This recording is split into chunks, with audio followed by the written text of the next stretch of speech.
Hey everyone, welcome back to Full Scope Fitness. I'm glad you're here, because today we're diving into a topic that goes way beyond the gym.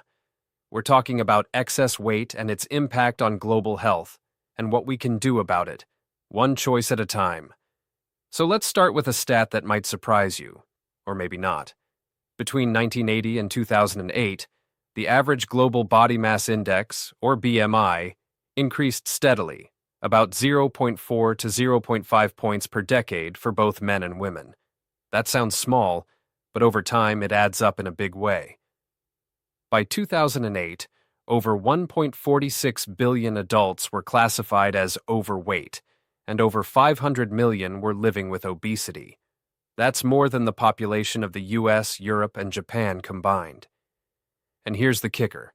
If trends continue, by 2030, it's estimated that nearly 58% of the world's adult population could be overweight or obese. That's 3.3 billion people. Let that sink in. Now, I want to be clear. This isn't about shaming anyone.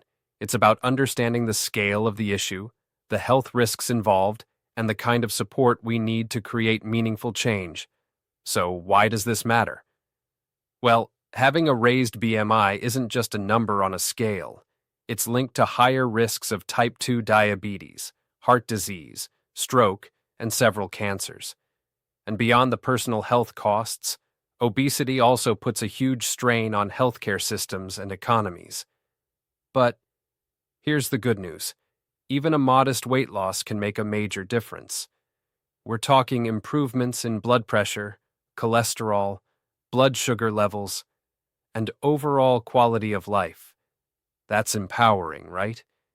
So naturally, that raises the next question. What actually works for weight loss, long term? That's what researchers wanted to figure out. They looked at behavioral weight management programs, or BWMs, and how combining diet and physical activity compares to doing just one or the other. Now, you might be thinking, isn't it obvious that combining both would work best? Maybe. But science needs solid data. And until recently, not a lot of reviews directly compared the impact of diet only versus diet plus exercise, or exercise only versus the combo. So this systematic review set out to do exactly that.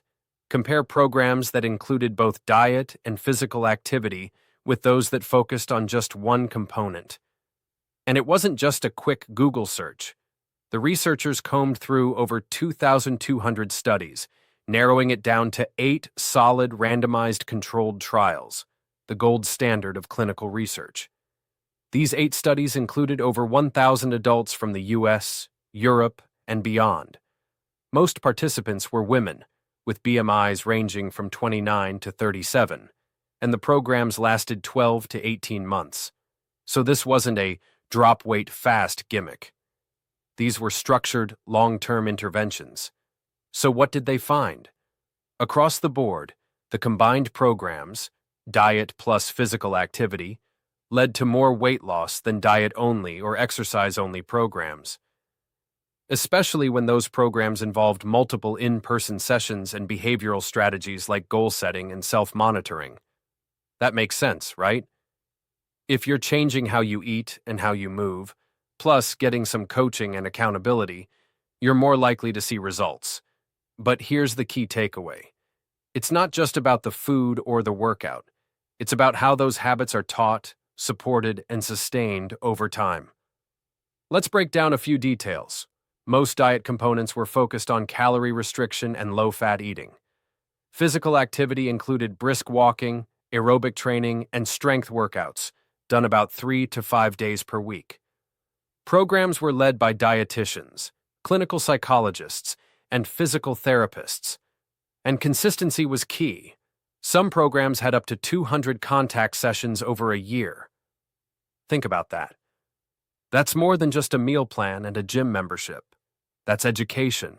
That's community. That's behavior change. One more thing. The review also looked at how data was collected and analyzed. Because how you measure success matters. Some studies used methods that assumed people who dropped out didn't lose any weight, Others only measured those who stuck it out. That can skew results. That's why the researchers standardized everything using something called BOCF, baseline observation carried forward. Basically, if someone didn't finish the study, it assumed their weight stayed the same. It's a conservative approach, but it helps avoid inflating results. So what's the takeaway for you, listening right now? If you're looking to lose weight or help others do the same, the evidence is clear. Don't just focus on diet. Don't just focus on exercise. Combine both. And even more important, create structure, set goals, and build an accountability. That could be through a coach, a group, a friend, or even this podcast. And remember, modest changes can lead to powerful results. You don't need to overhaul your life overnight. Start small, stay consistent, and trust the process. One final thought: obesity isn't just an individual issue. It's a global public health challenge. And that means we need more than just willpower. We need access to education, healthier food options, safe places to move, and support systems that encourage lifelong change. But you, right now, have the power to start.